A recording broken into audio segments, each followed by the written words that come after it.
Okay, si Miss Ada 1571, sabi niya, Doc, ano po med sa super lagas ang fur? So yung aso daw niya isang 1.5-year-old na American Bully. Okay, so ang American Bullies talaga maraming mga issues sa kanilang balahibo kasi hindi naman po normal or hindi natural yung balahibo ng American Bully. Mga hapit yung balahibo niya, maliliit lang siya, maikli na hindi po ganun hindi ka pareho ng natural fur, which I am referring to yung fur ng mga natural dogs, which are wolves and mga other wild canids. So dahil sila ay merong ganong kaliliit na fur, meron din silang kailangan na magandang coat care or skin care regimen. Dalawang bagay po yan. Una, internally, dapat yung nourishment ng aso ninyo maganda.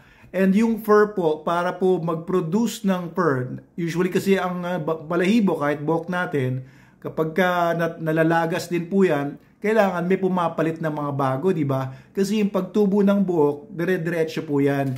Yung buhok po, keratin kasi yan, that is protein. Kaya kung mababa ang protein content ng dog food na ginagamit ninyo, kung less than 40% ang protein ng dog food na ginagamit ninyo, number 1, nagkakaroon ng muscle mass reduction. Hindi ganun ka-bulky. Hindi parang si Arnold Schwarzenegger, kagaya ng mga dogs ng kaibigan kong si Sir Charlie sa Australia.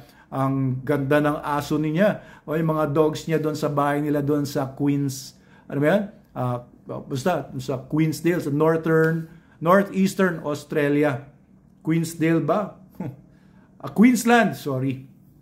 Ayan, Sir Charlie Cotton, yan, salamat sa chat natin kanina. So, maganda po, gumamit po kayo ng SDN, 42% protein po yan, all animal halos ang formula na to. May konting rice lang ito para mag-bind yung kibbles and kompleto po ito dun sa mga vitamins na kailangan ng aso nyo para mag-produce ng magandang skin. Very thick yung skin. Ang ginamit po nating preservative dito, by the way, is mga tocopherols. Vitamin E po yan, kaya hindi nyo na kailangan mag-supplement ng vitamin E.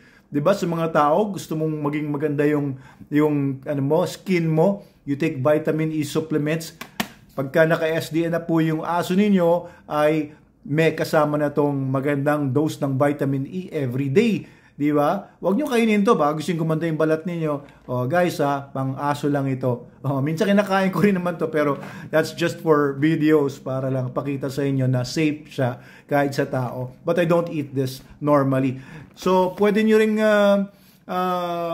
gamitin para naman sa external portion naman ng pagpapaganda ng fur ng aso ninyo para matibay yung fur niya. Super Dog Soap. I recommend yung red or yung black na Super Dog Soap or itong Minty Cool. Ayan, kasi pare-pareho ang formula nito. Ito lang po may additional na activated carbon na humihila ng toxins. Ayan, maganda po ito. Ito yung original natin. Meron kasi itong mga ingredients na Madre de Cacao extract. Ang ganda niyan against iba-ibang ectoparasites. Meron din itong biosulfur kung may fungus. Ay nako, namamatay yung mga fungus. Bacteria, pinapatay din po nito. And kung may mga toxins, hinihigop nito, itong black. No? Dito sa tatlo, I prefer yung black. Subukan nyo po. Ang ganda niyan. Ngayon, kung internally, yung nourishment niya maganda kasi naka-SDN 42 na kayo. Tapos externally, ginagamitan nyo ito once a week. Kahit once a week lang. No? Super Dog Soap ninyo. Babad nyo muna 10 minutes para magamit muna nung skin yung active ingredients bago nyo banlawan ng tubig. Okay? Pagka may problema pa yung aso ninyo, maaring meron po siyang mga intolerance sa food, baka po intolerant siya sa chicken. Palitan nyo po yung SDN ninyo, yung SDN beef na lang, beef. Yan, baka hindi na siya maglagas ng balahibo kung yung aso ninyo ay intolerant or may allergy sa chicken. Ngayon, kung yung aso niyo po may mga metabolic disease, metabolic problems, dalhin niyo po sa vet ninyo for a blood chem test. Okay, para makita kung okay ba yung mga yung metabolism niya or yung blood chemistry niya. Ayan. So, kasi minsan meron ding mga like mga hyperthyroidism or merong mga imbalances sa katawan kaya nagkakaroon ng alopecia. Yung alopecia, ibig sabihin nun, nagtatanggal yung hairs. No?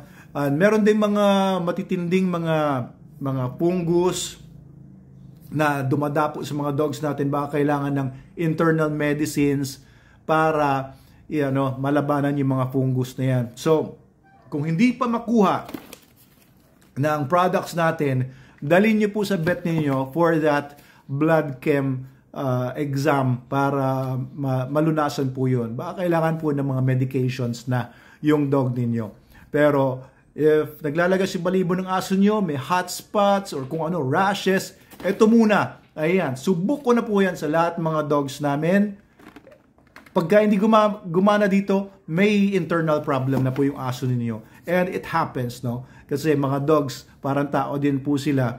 Meron din po talaga mga issues na kailangan ng gamutin na hindi na makukuha ng mga sabon or good nutrition. No? The best nutrition po ang SDN42, the best dog soap o dog grooming product itong SDN, walang iba. Meron din po tayong shampoos, pero kung may issue yung aso nyo sa balahibo, mag-soap po kayo kasi ito may coconut oil base ang soaps natin.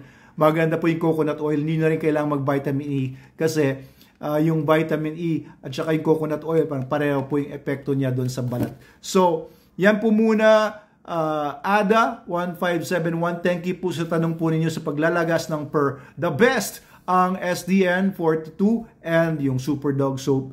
Subukan nyo po, gamitin ninyo, balitaan nyo ako, siguradong matutuwa ako sa feedback ninyo kapag kunento nyo na ulit sa akin.